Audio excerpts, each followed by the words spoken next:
The sun rose slowly over the Mississippi Delta, not in a blaze of beauty but in a dull, weary glow, as if even the sky was tired of witnessing what happened on the land below. Morning mist clung to the cotton fields like a low white ghost, wrapping the rows in silence. From a distance the plantation looked peaceful, grand even. The white columns of the main house stood tall, polished and proud, while the cabins of the enslaved crouched low near the tree line, crooked and half-rotting, as though ashamed to exist in the same world. But wait for a second before we continue towards the video. Let us know in the comments which country you're watching from and what time of day it is for you.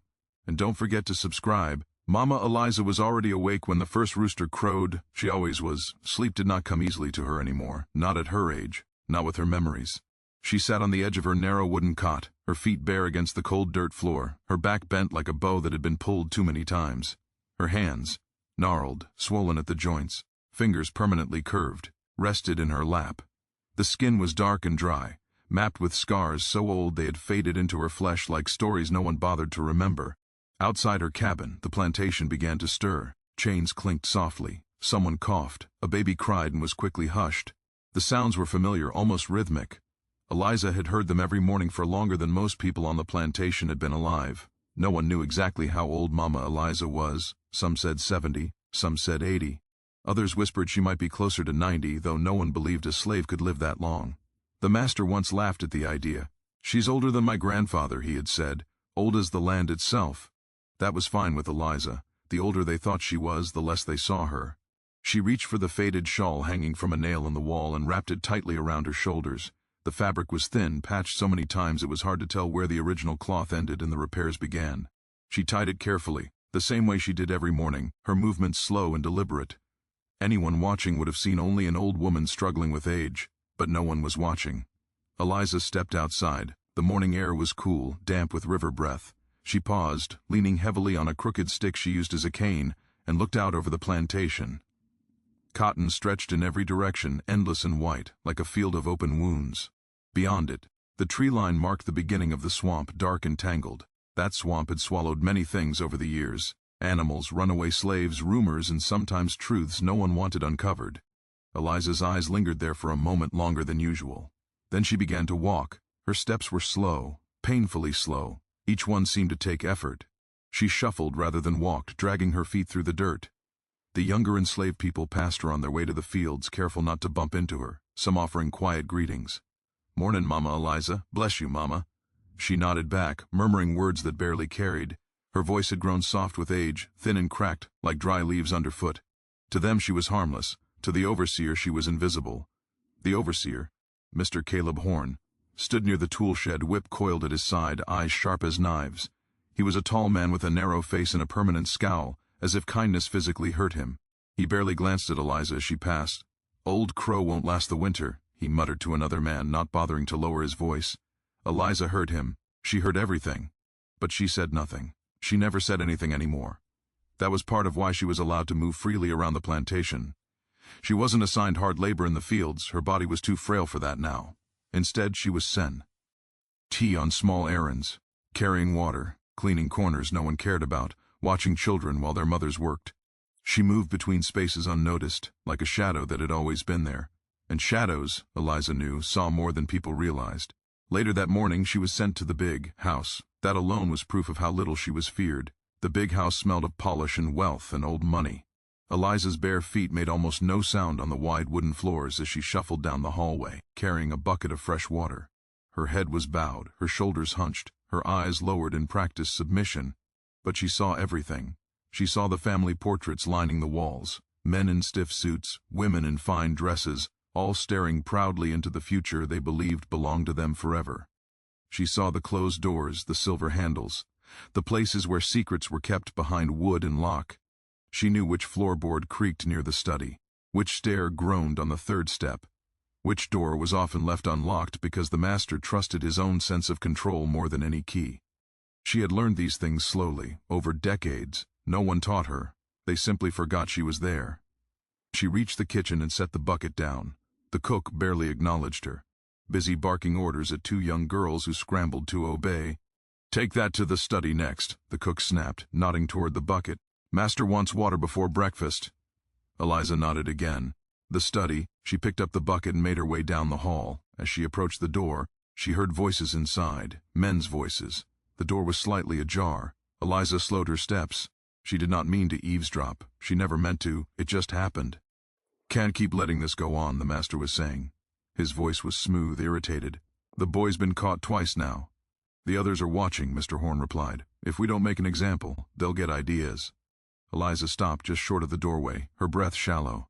"The boy's barely 12, another man said, his tone hesitant. "That don't matter," the master snapped. "Disobedience spreads, you know that." There was a pause, then Horn spoke again, quieter now. "We'll do it tonight, after sundown, public. Let 'em see what happens." Eliza's fingers tightened around the handle of the bucket. The boy, she knew which one they meant. Samuel, a thin child with curious eyes who liked to ask questions when he thought no one was listening. A child who reminded her, in ways she tried not to think about, of someone she once loved more than her own life. Her chest tightened, sharp and sudden, like a blade twisting beneath her ribs. She stood there, unmoving, as the men continued to speak, casually discussing pain, punishment, fear, as if they were talking about the weather. Eliza's ears rang. The past rose up without permission. She was no longer in the hallway of the big house. She was younger, stronger, holding her daughter's hand as they were dragged apart. She smelled blood again, heard screams again, felt her knees give out as the world broke in two. Her breath hitched, just once. She forced it down. When she finally stepped forward, making her presence known, the men turned in mild surprise. "Oh, it's just Eliza," the master said dismissively. "Put the water there." She obeyed, her movements shaky now, not from age, but from the storm raging beneath her skin. She turned to leave. As she did, her eyes lifted for just a moment, meeting the master's gaze. There was something there, something cold, but he didn't see it. No one ever did. By afternoon, the plantation buzzed with quiet tension. News traveled fast among the enslaved, even without words. People knew something bad was coming. Mothers held their children a little closer. Eyes avoided the overseer, backs bent lower. Eliza sat outside her cabin, shelling peas into a small wooden bowl. Her DS worked slowly, methodically. Around her, life went on as it always did, too busy surviving to stop. Samuel passed by with a bucket nearly as big as he was. He smiled when he saw her. "Mama Eliza," he said softly, "you need help with that?" She looked up at him, really looked at him. His face was smudged with dirt, his shirt torn at the shoulder. There was a small cut on his cheek, poorly healed, but his eyes were bright, still hopeful. For a moment her throat closed. "No, baby," she said, her voice barely more than a whisper. "You go on." He nodded and started to leave. "Eliza," he paused, You think things ever change?" The question landed like a stone. She stared at the peas in her bowl. "Yes," she said finally. "They do." It was the truth, just not in the way he meant. As the sun dipped low, casting long shadows across the fields, Eliza rose slowly and went inside her cabin. She closed the door behind her and leaned against it, her breath uneven. For years, decades, she had survived by shrinking, by becoming smaller, quieter, invisible. She had buried her anger deep, layered it under obedience and time. But some things did not stay buried forever. She crossed the small room and reached beneath a loose floorboard, one she knew no one else cared about. Her fingers brushed against something hard. She hesitated, then she pulled it free. A small, worn object rested in her palm, a piece of bone, carved with faint markings. Old, meaningful, dangerous. Her last memory of her daughter. Eliza closed her eyes. Outside, a whip cracked. A child cried out. Mama Eliza straightened her back. For the first time in many years, she stood tall. Tonight, she thought, something would begin, and no one would see it coming. Night came down on the plantation like a heavy hand. The sky darkened slowly, bruised purple and black, while cicadas began their endless song. Lanterns flickered to life near the big house, casting long, crooked shadows across the yard. Somewhere near the tool shed, voices rose, sharp, impatient. Orders were being given. Mama Eliza sat on the edge of her cot, the small carved bone resting in her open palm. She had not moved since she pulled it from beneath the floorboard. The sounds outside drifted in through the thin cabin walls, footsteps, murmurs, the clink of metal. Every noise tightened something inside her, winding her nerves like a rope pulled too far. She knew what was coming. She had always known. That knowledge was old, older than the plantation itself, older than the scars on her back. It lived inside her bones, as constant as breath. Eliza closed her fingers around the carved piece and pressed it to her chest. Her heartbeat thudded against it, slow but strong. People thought age weakened the heart. They were wrong. Age only taught it how to endure. She rose, joints protesting softly, and crossed the cabin. From a cracked clay bowl she drank a mouthful of water, not because she was thirsty, but because she needed the steadiness. Then she wrapped her shawl tighter around herself and stepped outside. The air was thick now, heavy with moisture and dread. Near the center of the plantation yard, a crowd had begun to form. Enslaved men and women were being herded together, pushed into place like livestock. Faces were drawn tight, eyes stayed low, children clung to their mothers' skirts. Eliza moved slowly toward the edge of the gathering, careful not to draw attention. No one stopped her, no one ever did. At the center stood Samuel, his hands were bound, his feet bare in the dirt, a rope looped loosely around his shoulders, held by Mr. Horn. Lantern light painted the boy's face in harsh yellow shadows. His eyes darted, searching. They found Eliza. Just for a second, something passed between them. Fear, confusion. A question he didn't dare speak. Eliza's face did not change. She knew better. The master stepped forward, clearing his throat as if preparing to maw. A speech at church. "This here is what happens," he said loudly, "when rules are broken." The whip cracked through the air, sharp as thunder. Eliza did not flinch. She had learned long ago that flinching did nothing to stop pain. The first strike landed. Samuel cried out. A sound too big for such a small body. With each lash the past crept closer. By the fifth strike, Eliza was no longer standing in the dirt yard. She was somewhere else. She was young again, not a girl, she had never really been allowed that, but strong, with straight shoulders and quick hands. Her hair was thick then, pulled back tight. Her name was still Eliza, but no one added "Mama" to it yet. Her husband, Isaiah, stood beside her. He was tall, taller than most, with a quiet strength that did not beg to be noticed. His hands were rough from work, but gentle when they touched her. When he smiled, it was small, meant only for her. Between them stood their daughter, Ruth. Ruth was everything. She had Eliza's eyes and Isaiah's stubborn chin. She laughed too loudly, asked too many questions, dreamed without permission. Eliza had tried to teach her to be careful, to stay quiet, but some spirits were born loud. The day they were separated began like any other. A trader arrived. Men with papers and sharp eyes walked through the rows, pointing, whispering. Eliza felt the change in the air before it happened. The way people went still. The way mothers tightened their arms. They called Isaiah's name first. Eliza reached for him, but a hand shoved her back. "No," the trader said. "Just him." Ruth screamed. Eliza screamed with her. Promises were made then. Lies wrapped in calm voices. "He'll be back," the master had said. "Just business." Eliza believed him. She had learned too late that belief was a luxury she could not afford. Isaiah never came back. Weeks later, Eliza learned he had been beaten to death on another plantation for refusing an overseer's order. They said he had lost his temper. She did not cry. She could not. Grief lodged in her chest like a stone. Then they took Ruth. Eliza fought that time, scratched, kicked, bit. It earned her scars that still marked her body. Ruth was dragged away screaming her name. "Eliza, Mama!" That sound never left her. Years later she learned Ruth had been sold again, farther south. She died young, sick, alone, unnamed. No one ever told Eliza directly. She pieced it together from whispers, from silences, from the way hope slowly rotted inside her. The whip cracked again, snapping Eliza back into the present. Samuel collapsed to his knees. Someone sobbed in the crowd. A woman turned her face away. Eliza's jaw tightened. She felt it then, not just anger but clarity. This was not random cruelty. It was a system, a machine that ran on pain and silence and the belief that some lives did not count. And machines she knew could be broken. The punishment ended. Samuel was cut loose and dragged away, barely conscious. The crowd was dismissed with a wave of the overseer's hand. "Back to your cabins," he barked, "and remember what you saw." They did. Eliza returned to her cabin last. She closed the door and stood in the dark, listening to her own breathing. Her hands shook, not with fear but with something sharper, decision. She lowered herself to the floor and pried up the loose board again.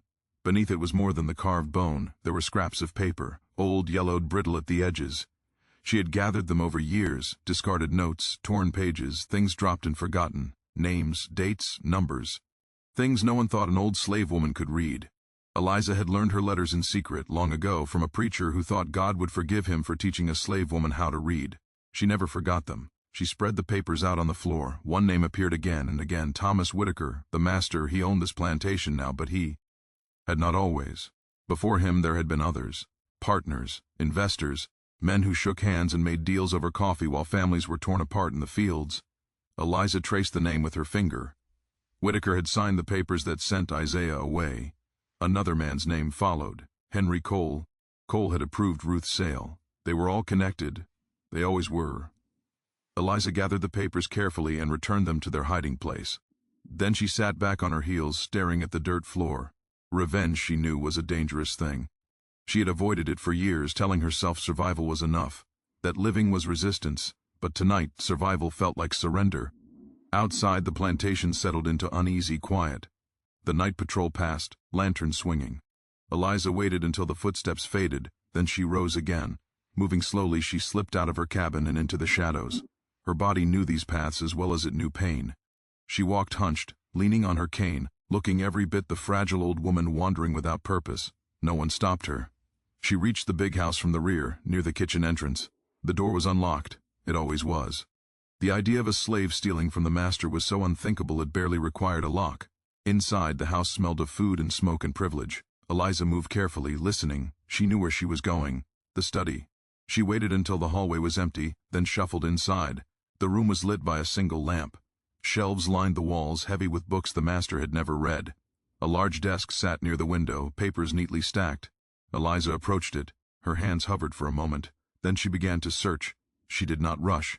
Panic led to mistakes. She had learned patience the hard way. She opened drawers slowly, scanning their contents. Letters, receipts, account books. Her breath caught when she found the ledger. It was thick, leather-bound, its pages filled with careful handwriting. Names, prices, dates, lives reduced to numbers. Eliza flipped through it, her eyes sharp despite her age. She found what she was looking for near the back, a torn page, partially removed. She carefully pulled it free. The paper trembled slightly in her hands. This was proof, not justice. Justice did not exist here, but leverage. She folded the page and tucked it inside her shawl. As she turned to leave, a sound froze her in place. Footsteps. Eliza moved quickly now, her heart pounding. She slipped behind the heavy curtain near the window just as the door opened. The master stepped inside, muttering to himself. Eliza pressed her back against the wall, barely breathing. Whitaker poured himself a drink and sat at the desk, rubbing his temples. "Ungrateful animals," he muttered. "All of them."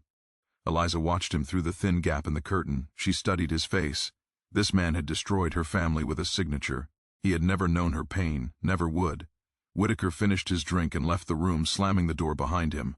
Eliza waited, counted her breaths. When she was sure the hallway was clear, she slipped out. The night swallowed her whole as she returned to her cabin. She did not sleep. She sat on her cot until dawn, the stolen page pressed flat beneath her hand.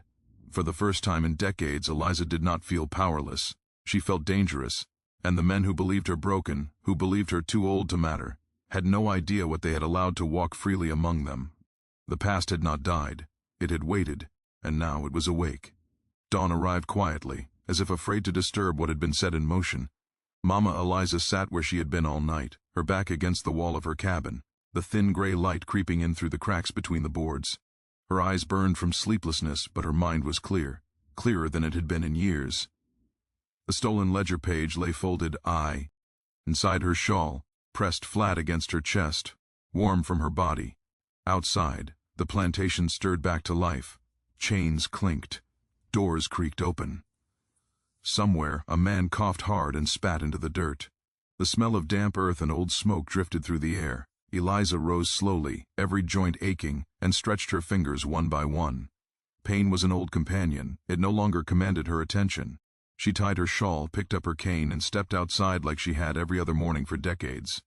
No one knew that something had changed. The overseer's eyes swept the yard as usual, searching for signs of laziness, defiance, weakness.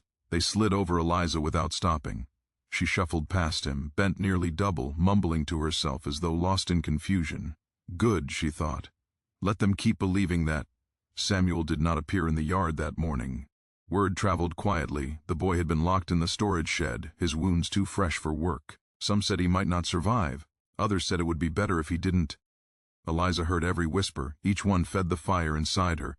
She was sent to the big house again before noon, tasked with carrying linens from the laundry room to the upper floor. It was a small mercy of age, lighter work, closer to the center of things. She took her time, moving carefully up the stairs, listening. From behind closed doors came laughter. The master's wife was entertaining a guest, another plantation owner by the sound of it. Their voices floated through the hallway, careless and bright. "Terrible business with the boy," the guest said lightly, "but discipline must be maintained." "Of course," Mrs. Whitaker replied. "Order is everything." Eliza passed by, her face blank. Order, she thought. Yes, that was what they called it. Later, when the house fell quiet and the sun climbed high, Eliza returned to her cabin. She waited until the patrol passed. then knelt and lifted the loose floorboard once more. She spread the papers out again. The ledger page was only one piece of the puzzle, but it was enough to begin. It showed transactions between Whitaker and 2 neighboring plantations, names she recognized, men who visited often, men who drank together and spoke of profit as if it were a god.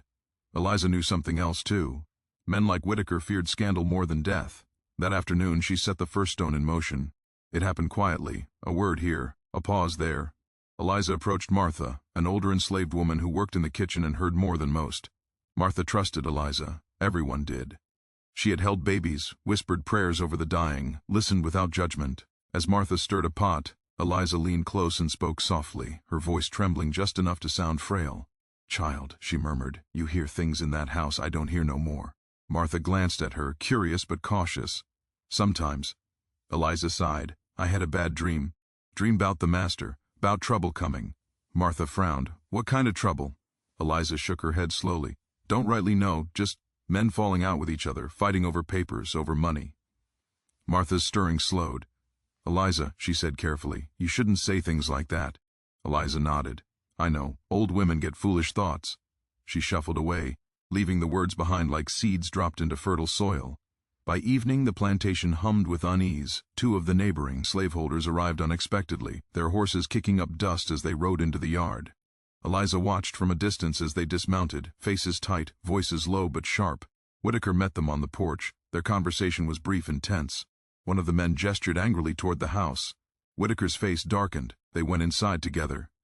That night the study light burned late. Eliza did not sleep. She waited. Just before midnight, raised voices shattered the quiet. A crash followed, something heavy striking wood. Eliza rose, heart pounding, and slipped outside her cabin. Others were emerging too, drawn by instinct and fear. The big house glowed with lantern light now, shadows jumping wildly against the walls. A scream cut through the air. Then silence. Moments later, the front door burst open. One of the visiting slaveholders stumbled out, pale and shaking. "He's fallen," the man shouted. "Fetch help!" People rushed forward, lanterns were raised. Eliza joined them, moving slowly, her face a mask of concern. Inside the study, Whitaker lay crumpled at the base of the stairs leading to the upper floor. His neck was twisted at an unnatural angle, his eyes staring sightlessly at the ceiling. Blood pooled beneath his head. Someone crossed themselves. Another man backed away, muttering. The overseer pushed through the crowd, his face tight with shock. He knelt beside Whitaker, fingers fumbling for a pulse. "He's dead," Horn said quietly. A gasp rippled through the room. The master dead. Eliza's breath caught, not in surprise, but in something dangerously close to satisfaction. She had not pushed him, she had not touched him at all, but she knew why he was dead. Whitaker had been drunk, enraged by accusations and fear. The stairs were steep, the railing loose. Eliza had noticed that weeks ago. All it took was one misstep, one shove of fate guided by whispered truths. The visiting slaveholders were questioned immediately. They swore it was an accident. An argument, yes, but nothing more. No one could prove otherwise.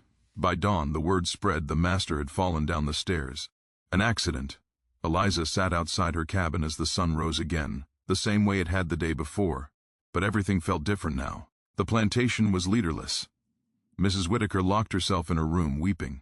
The overseer barked orders louder than usual, his authority strained. Patrols doubled. The enslaved moved carefully, eyes wide. Fear had shifted. It no longer flowed in only one direction. 2 days later, the police arrived. They came on horseback, wearing dusty uniforms, faces set in grim lines. They questioned everyone, owners, overseers, servants. When they came to Eliza, she sat on a stool outside her cabin, staring vacantly at the ground. "Did you see anything unusual the night of the accident?" one officer asked. Eliza squinted up at him. "Accident? The master's death." "Oh," she said, nodding slowly. "Poor man, slipped, they say." "Yes." "Did you hear arguing?" She frowned as if trying to remember. "I don't hear so good no more. Night noises all sound same." The officer studied her for a moment, then waved her off. "She's harmless," he said to his partner. "Doesn't even know what day it is." Eliza lowered her head, hiding her smile. That night she returned to the big house once more. No one stopped her. The place felt hollow now, stripped of its power. She moved through it like a ghost, heading straight for the study. The ledger was still there. She opened it again, careful not to disturb the pages. She tore out another sheet, one that detailed payments made to local patrols in exchange for flexibility. Insurance, Whitaker had called it. Eliza folded the page and tucked it away. Outside, thunder rumbled in the distance. The first fall had been easy, too easy. She knew better than to believe it would stay that way. As she returned to her cabin, she passed the storage shed. A soft sound came from inside. She paused. "Samuel," she whispered. There was a faint movement. She crouched, peering through a crack in the wall. The boy lay on the dirt floor, breathing shallowly, his back bandaged crudely. Eliza pressed her forehead to the wood. "Hold on," she murmured. "Just a little longer."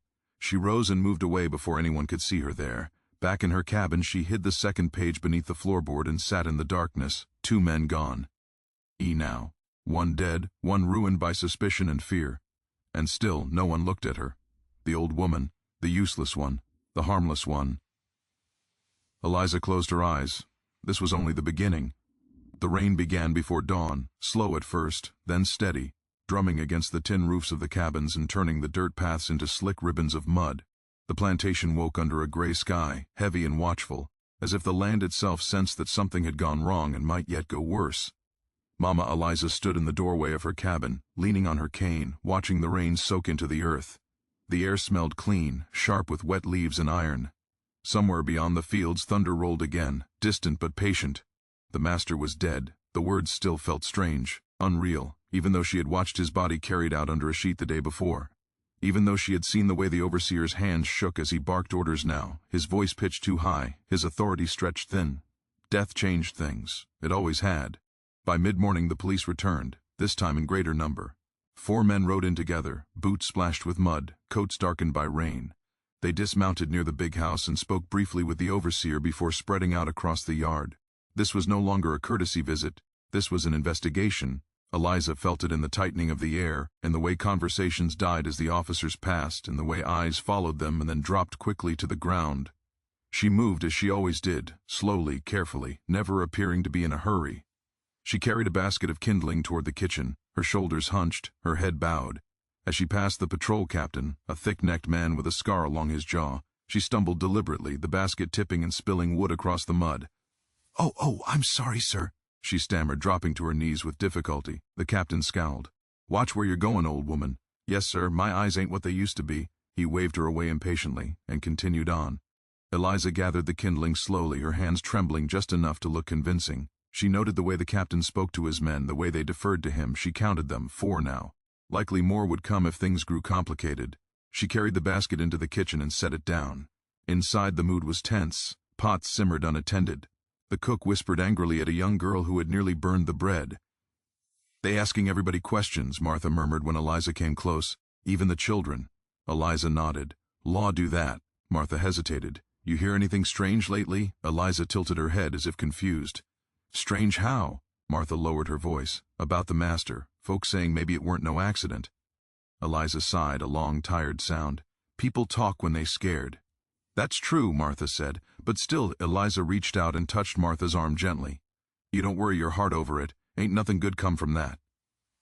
Martha nodded, but doubt lingered in her eyes. Good, Eliza thought. Doubt spread just as well as fear. The officers worked through the day, questioning everyone they could. They focused mostly on the visiting slaveholders, men with money, tempers, and reason to argue. But by afternoon they began to widen their net. An officer stopped Eliza near the water pump.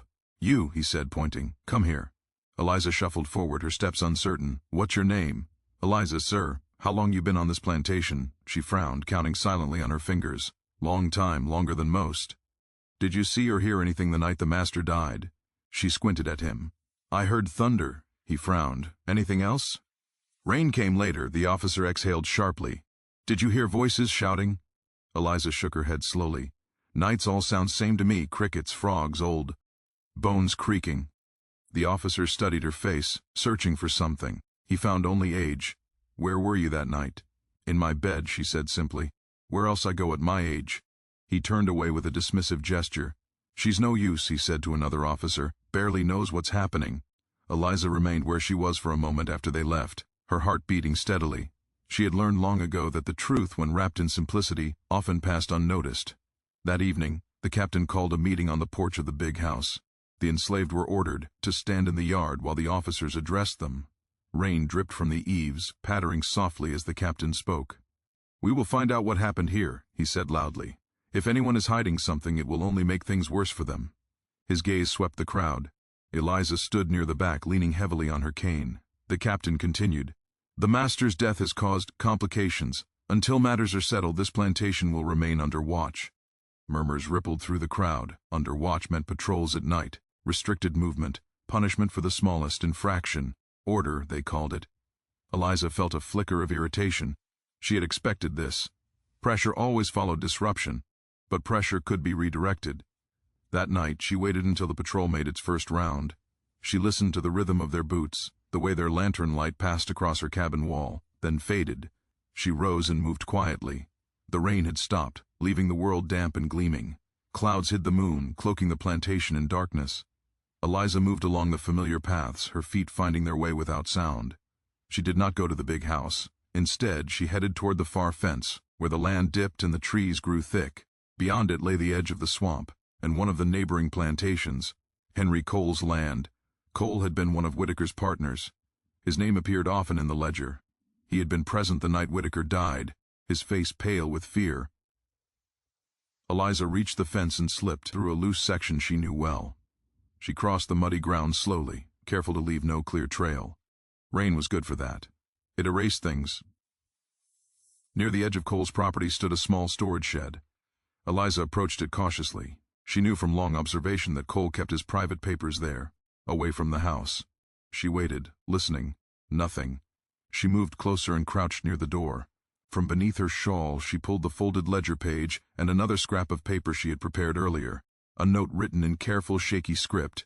She slid the note under the door, weighting it with a small stone. It read simply, "I know what you and Whitaker did. They will come for you next." Eliza did not wait to see the effect. She returned the way she came, slipping back onto her own plantation just as the patrol made its second round. She was back in her cabin before the lantern light reached her door. By morning the storm had passed, but something else had begun. Henry Cole arrived before noon, riding hard, his horse lathered with sweat. He went straight to the big house, demanding to see the patrol captain. Eliza watched from a distance, shelling peas in the shade. Cole's voice carried, sharp and frantic. "You have to understand," he said. "Whitaker had enemies, people who wanted him ruined." The captain listened, arms crossed. "I'm telling you," Cole insisted, "this wasn't just an accident. There's more going on here." The captain's eyes narrowed. "What kind of enemies?" Cole hesitated. Eliza smiled faintly. That afternoon the officers returned to the study. Papers were examined again. Less like friendship and more like motive. Eliza moved through the cabins, offering comfort, listening. She heard fear, confusion, hope, dangerous things, all of them. Samuel remained alive, though weak. Eliza checked on him quietly when she could, bringing water, murmuring encouragement. The boy clung to her words like a lifeline. "Why they so mad now?" he whispered once. Eliza stroked his hair gently. "When people lose what they think they own, they get angry." "Is it going to get worse?" She paused. "Before it gets better?" "Yes." He nodded, trusting her completely.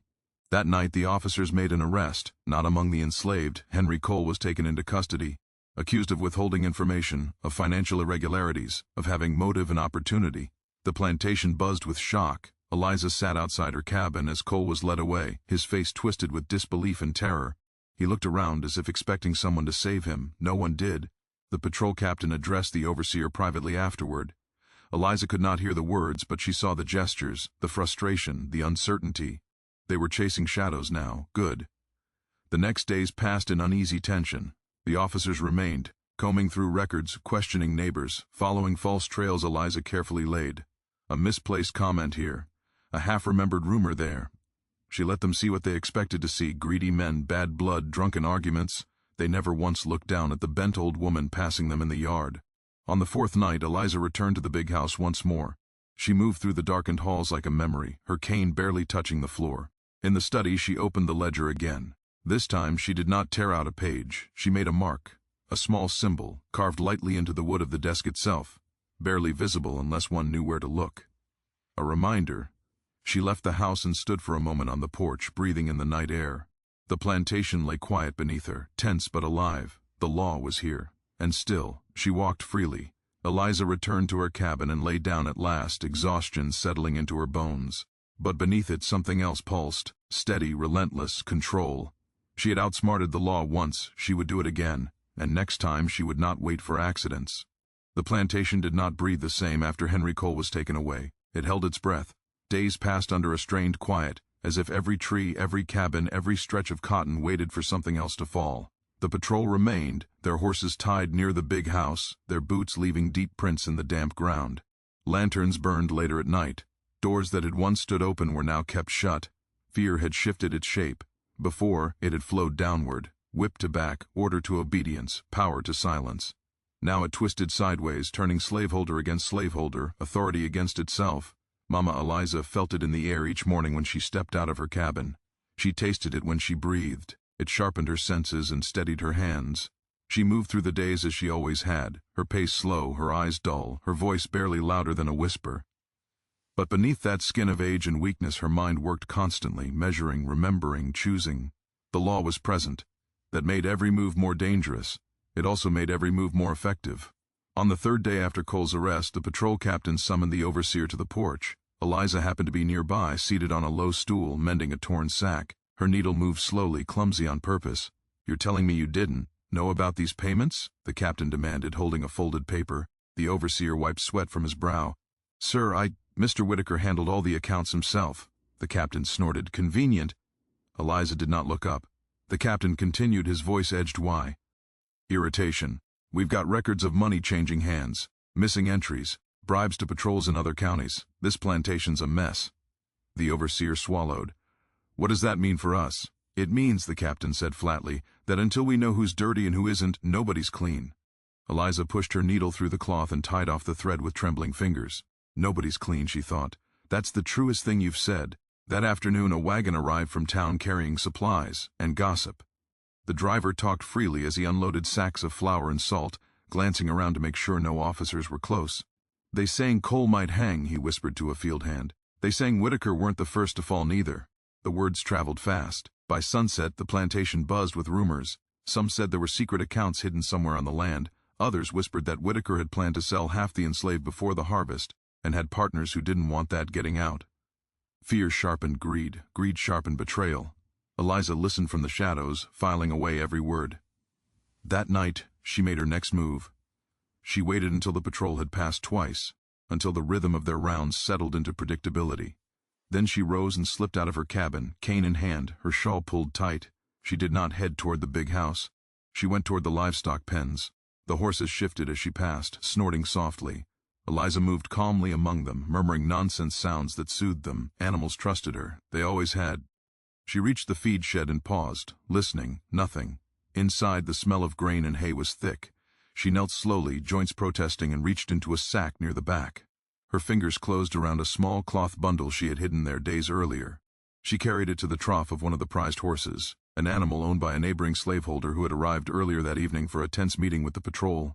Eliza unwrapped the cloth just enough to sprinkle a fine powder into the feed. It was not poison, not exactly. It would make the horse sick. Weak, unpredictable. Accidents, Eliza knew, were easier to believe than murder. She finished, rewrapped the bundle, and returned it to its place. Then she shuffled back toward her cabin, becoming old and slow again before anyone could see her. The next morning the horse collapsed. The owner shouted. The overseer ran. The patrol was summoned. "It just dropped," a stable boy said, wide-eyed, like its legs gave out. The patrol captain examined the animal briefly. "Could be bad feed or sickness." The owner's face reddened. "That horse was worth more than this whole damned field." The captain glanced toward the feed shed. Eliza stood at a distance, leaning on her cane, her face creased with concern. "Shame," she murmured to no one in particular. The owner stormed toward the overseer. "You've got rot on this land," he snapped. "First Whitaker, now this. I want my accounts checked. I want to know where my money's been going." The overseer bristled. "You accusing me?" "I'm accusing everyone," the man shot back. The patrol captain stepped between them, his patience thinning.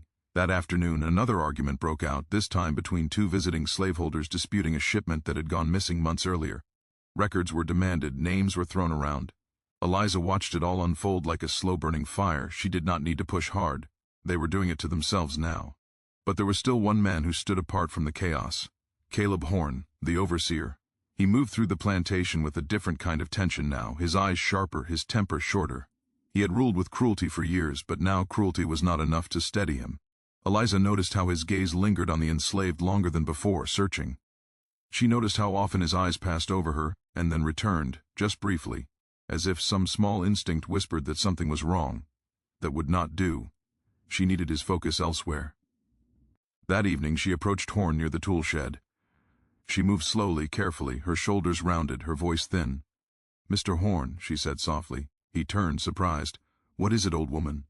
She wrung her hands. I don't mean no trouble. Just thought you ought to know." He narrowed his eyes. "Know what?" She hesitated, looking around as if afraid. "I heard talk, in the cabins. Folks saying maybe the law ain't done yet, saying they might start looking at overseers too." Horn's jaw tightened. "Who said that?" Eliza shook her head. "I don't remember names so good, just whispers." He stared at her for a long moment. "You hear anything else?" She swallowed. "Some folks think Mr. Cole talked, gave names." Horn's face went pale, then flushed. "Get back to your cabin," he snapped, "and keep your mouth shut." "Yes, sir," she said, already turning away. She felt his eyes on her back long after she left. That night, Horn drank heavily. Eliza knew because she heard him shouting near the big house, his voice slurred, his words tumbling over one another. He argued with one of the patrolmen, accused him of betrayal, demanded assurances. Men like Horn, Eliza knew, were most dangerous when they felt cornered. They lashed out. They made mistakes.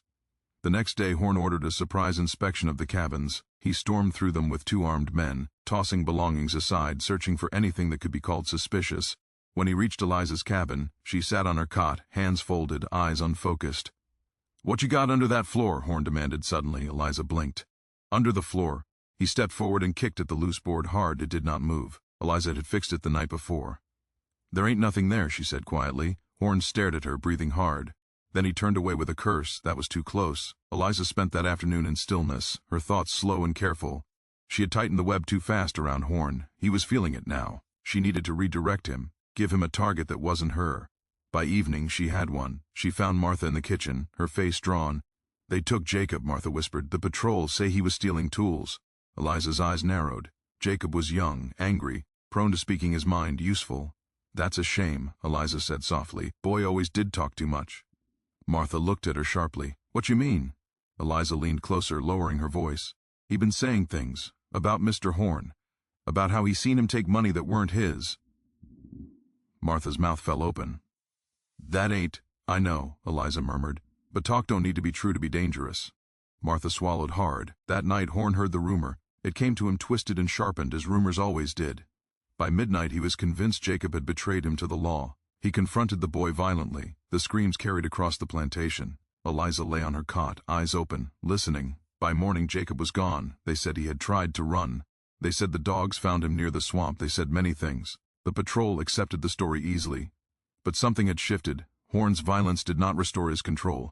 It exposed his fear. The enslaved watched him differently now. So did the patrol. Eliza felt the weight of it when she passed the officers that day. Their glances lingering on Horn, their murmured conversations stopping when he approached. The web was tightening, but there was still one loose thread. Samuel. The boy had recovered enough to sit up now, though his back was a lattice of scars. Eliza visited him when she could, bringing bits of food, water, quiet words. "You see what's happening?" he whispered one eve. Ning, she nodded. "I see. They scared," he said, "the white men." "Yes," Eliza agreed, "they are." Samuel hesitated. "Is that good?" Eliza considered the question carefully. "It is useful." That night a fire broke out near the cotton storehouse. It was small at first, quickly contained, but the damage was enough to cause panic. Someone had set it deliberately. The patrol went on high alert. Accusations flew. One slaveholder accused another of sabotage. Another swore it was the work of the enslaved. Horn barked orders until his voice cracked. Eliza watched the flames die, her face lit orange in the dark. She had not started the fire, but she knew who had fear, once unleashed, did not need guidance. It spread on its own. By dawn, the plantation was on the edge of collapse. Records were missing. Trust was gone. The patrol spoke openly of bringing in more men. Eliza returned to her cabin and sat heavily on her cot, exhaustion pressing down on her bones. She had pushed farther than she ever had before. And now, the law was no longer just nearby. It was circling. She closed her eyes and breathed slowly. The web was tight. The next move would have to be precise, because once the hunter realizes he is trapped, he becomes desperate. And desperation, Eliza knew, was the most dangerous thing of all. The plantation crossed a line after the fire. It was not spoken aloud, but everyone felt it. The quiet understanding that whatever fragile balance had existed before was gone. Smoke still lingered in the air days later, clinging to clothes and hair, seeping into the wood of the cabins and the walls of the big house. Even after the ashes were cleared, the smell remained, sharp and accusing. Fear had stopped whispering. Now it spoke openly. The patrol doubled its presence. Lanterns burned all night. Dogs were brought in from town, lean animals with sharp noses and sharper handlers. Their baying echoed across the fields after dark, raising the hair on the backs of necks and setting children crying in their sleep. Mama Eliza listened to it all from her cot, eyes open, breath slow. She had expected this. Systems never collapse quietly. They thrashed first. Caleb Horn no longer slept. Eliza could see it in the way he moved, jerky, impatient, his eyes sunken and rimmed with red. He prowled the plantation like a wounded animal, snapping at anyone who crossed his path. His whip cracked more often now, not always with purpose, sometimes simply to hear the sound. Violence was his language, and lately he was speaking it fluently. 2 mornings after the fire, Horn dragged a man from the fields for questioning. The accusation was vague, suspicious behavior, loitering near the storehouse, but the punishment was real. The man returned hours later, barely able to walk, blood soaking through his shirt. The enslaved watched in silence. Eliza watched too. She did not intervene, not yet. That afternoon the patrol captain confronted Horn near the stables, their voices carried across the yard, tense and sharp. "You're losing control," the captain said. Horn bristled. "This is my plantation." "It's under investigation," the captain snapped. "And your methods are making things worse." Horn laughed bitterly. "Worse for who? You." The captain stepped closer. "For you. You think I don't see what you're doing? Beating men half to death without evidence?" "They're slaves," Horn shot back. "They lie." The captain's jaw tightened. "Everyone lies when they're scared. That includes overseers." The words landed like a blow. Horn's hand twitched toward his whip. Eliza, passing nearby with a bucket of water, stumbled deliberately, spilling it across the dirt between them. She gasped softly, dropping to her knees. Oh my," she murmured. "I'm sorry, sirs." The interruption broke the moment. The captain stepped back, disgusted, and waved her away. "Get out of the way." "Yes, sir," Eliza said, struggling. She to her feet. As she shuffled away, she heard the captain say quietly, "Watch yourself, Horn. You're not untouchable." That night, Horn drank again. Eliza knew because she heard him arguing with no one at all near the edge of the yard, his words slurred and circular, his anger turning inward. "They think it's me," he muttered. "Think I don't know." She lay still, listening, her mind already moving ahead. By morning, Horn had decided he would find the culprit, and he would do it alone. The patrol captain was wary now, watching him too closely, so Horn turned to his own methods. The ones he trusted: intimidation, isolation, and the belief that fear always forced truth to the surface. He began interrogating the enslaved at night, away from witnesses, dragging men and women from their cabins one by one. The dogs were brought close, their growls low and constant. Eliza waited. She knew her turn would come. It did not take long. On the 4th night after the fire, Horn appeared at her cabin door. His shadow filled the narrow doorway, lantern light flickering across his face. "Get up," he said. Eliza stirred slowly, blinking as if confused. "Is it morning already?" Horn grabbed her arm and yanked her to her feet. Pain shot through her shoulders, sharp and hot. She gasped but did not cry out. "Don't play with me," he snarled. "You've been here a long time." "Yes, sir," she whispered. "Long time." "You hear things," he said. "You see things. Not so good anymore." She replied, her voice trembling. "Eyes bad, ears bad." Horn dragged her outside, ignoring her protests. The night air was cool, the moon hidden behind clouds. 2 dogs strained at their leashes nearby, hackles raised.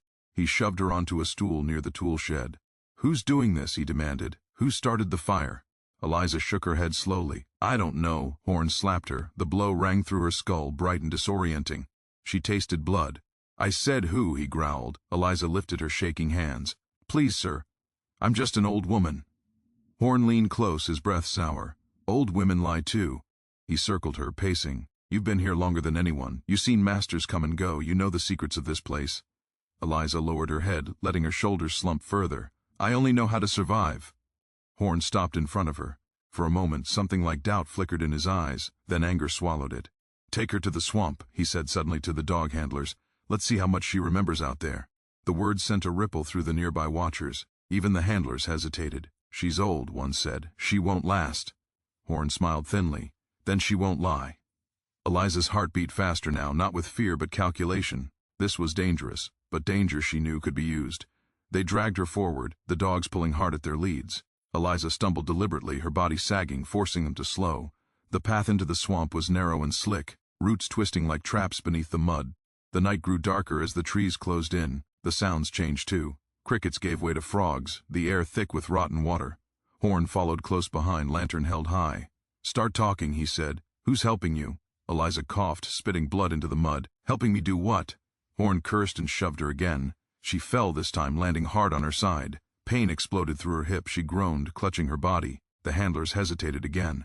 "She's hurt," one said. "Get her up," Horn snapped. "We're almost there." Eliza lay still for a moment longer than necessary, letting her breathing grow shallow. The dogs whined confused. Then she spoke, softly. "I heard something," she murmured. Horn leaned closer. "What?" "Talking near the river, talking like products before the law comes back." "Who?" he demanded. Eliza lifted her head just enough to look at him. "I didn't see his face, but I heard his voice. Sounded like yours, or maybe Mr. Cole's." Horn recoiled as if struck. "That's a lie," he hissed. Eliza shook her head weakly. "Old ears mix things up." Horn turned away, pacing, his lantern swinging wildly. His mind was racing now. Eliza could see it in the way his jaw clenched, the way his free hand twitched. Suspicion had finally turned inward. She had him. They reached the edge of the swamp, where the ground dipped sharply toward dark water. The air was heavy, buzzing with insects. Horn stopped.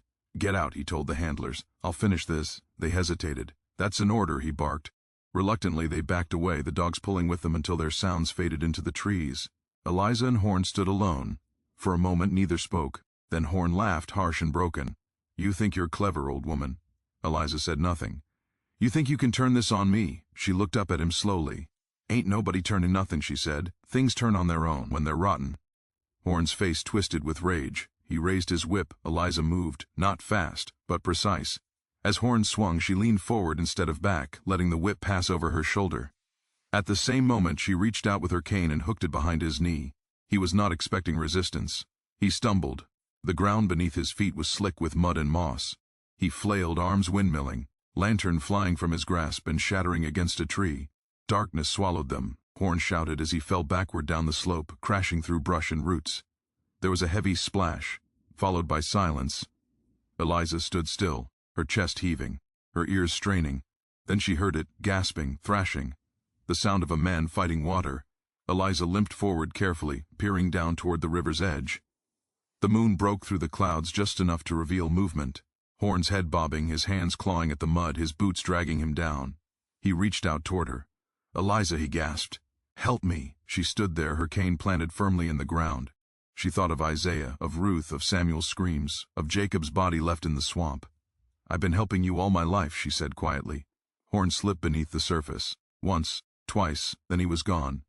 Eliza did not move until the water stilled. She listened. Only the swamp answered. She turned away slowly, her body aching, her mind strangely calm. By the time the handlers returned with the dogs, there was nothing to find.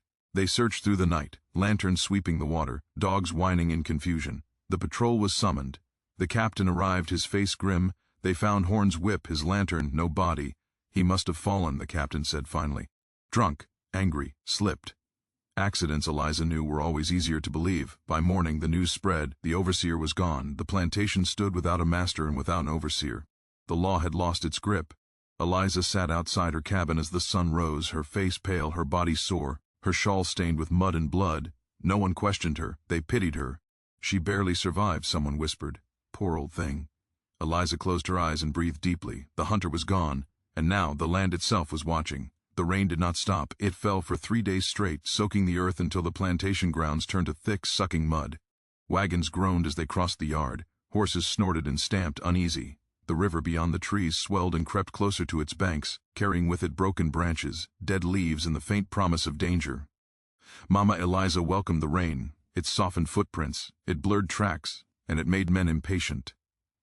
Inside her cabin, the air smelled of damp wood and old herbs. Eliza sat near the hearth, her shawl pulled tight, her hands folded calmly in her lap. Beneath the loose floorboard, wrapped in oilcloth, lay the last and most dangerous set of papers, the ones taken from the traveling magistrate's satchel in Part 6, the ones that named names too powerful to be spoken aloud. She had not looked at them again, not yet. Knowledge, she knew, was like fire, useful only when controlled.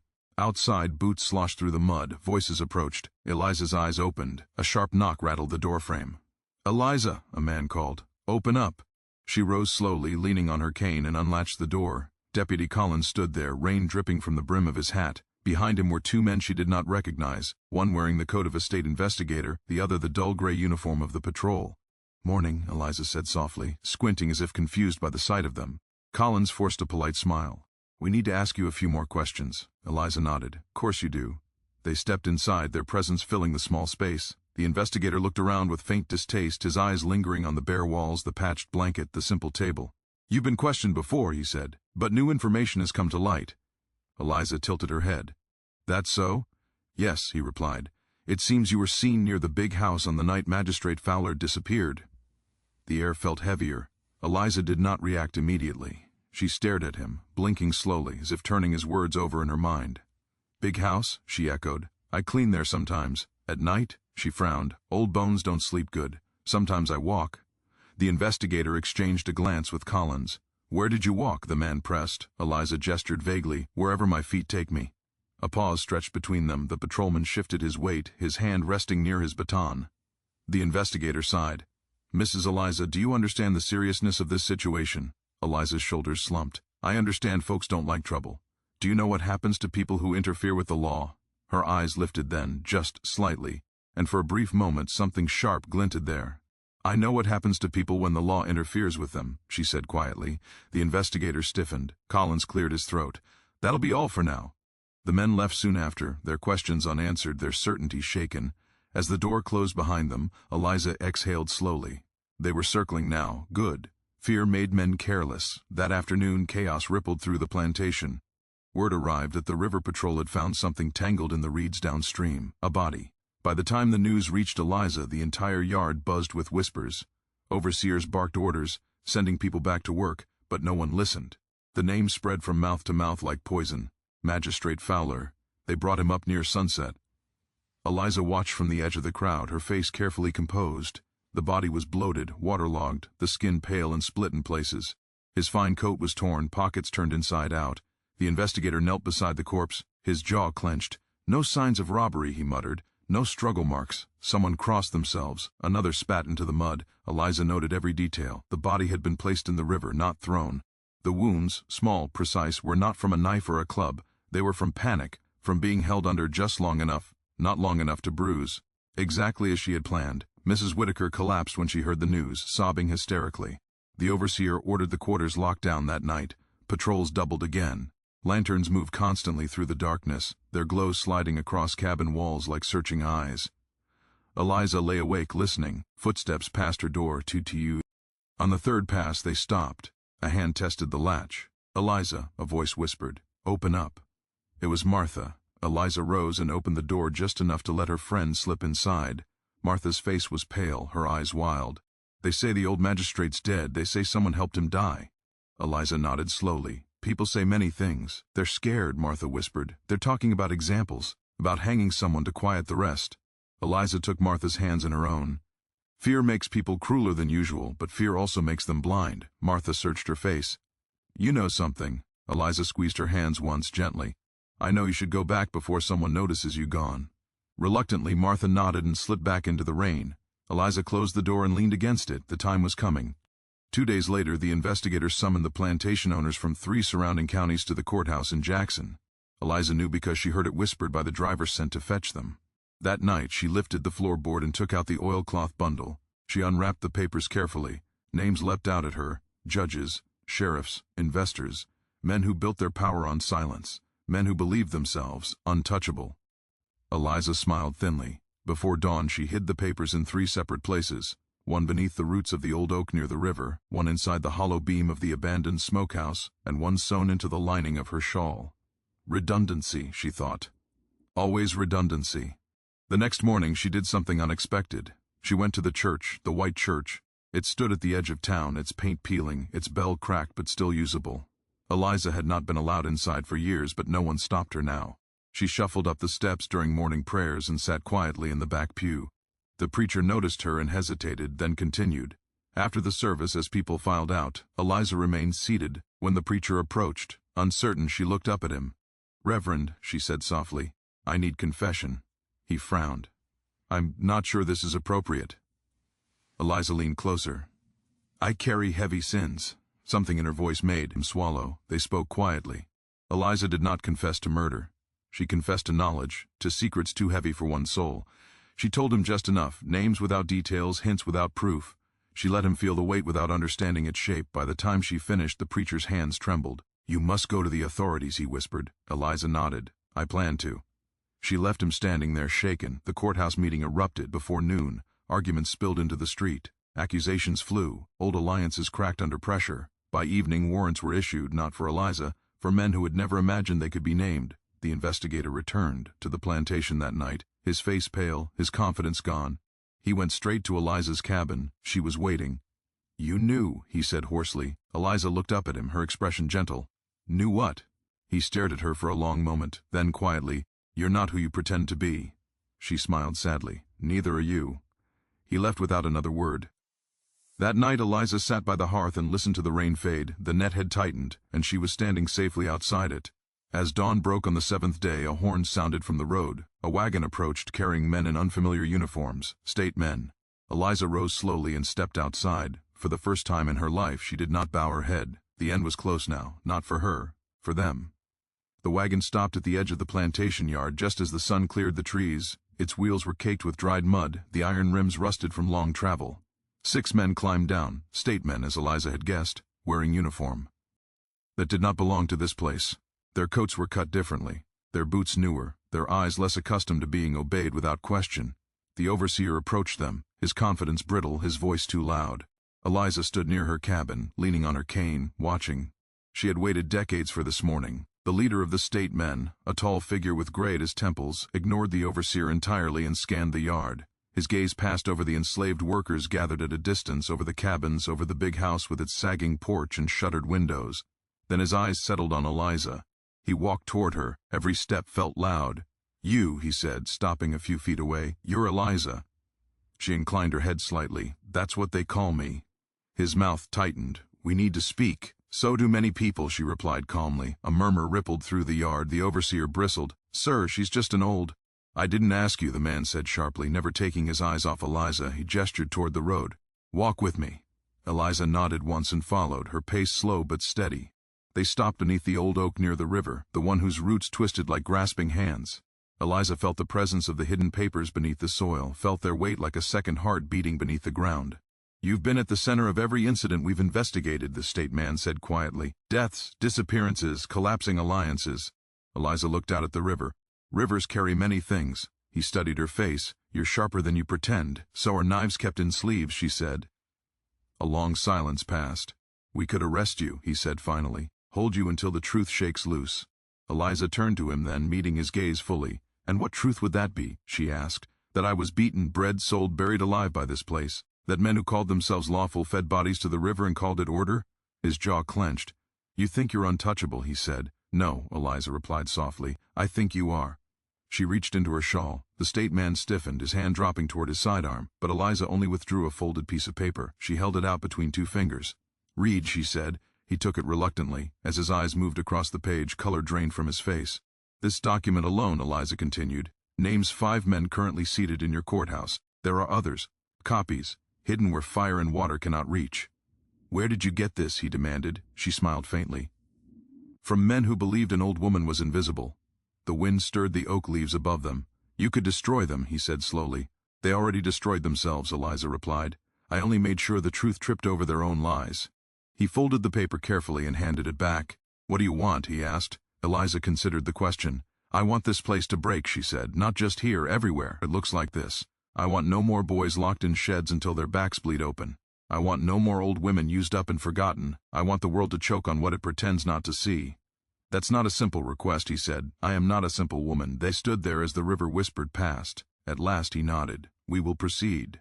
Eliza bowed her head, not in submission but in acknowledgement. The arrests began before noon. They started in Jackson, judges removed from benches, clerks dragged from offices. A sheriff shot himself in the leg while resisting and was carried out screaming. By evening, the names whispered by enslaved mouths for years were being shouted in the streets. The plantation dissolved into chaos. Mrs. Whitaker fled before dawn, leaving behind trunks of silver and letters that sealed her fate. The overseer was arrested while trying to burn records behind the barn. Neighbor. Slaveholders barricaded themselves in their homes, only to be pulled out by men they once paid to look away. Eliza watched it all from her cabin doorway. She felt no joy, only completion. Martha found her that night, breathless, eyes shining with terror and hope. "They're saying everything's changing," she whispered. "They're saying the state's taking over. They're saying—" Eliza took her hand. "Slow down."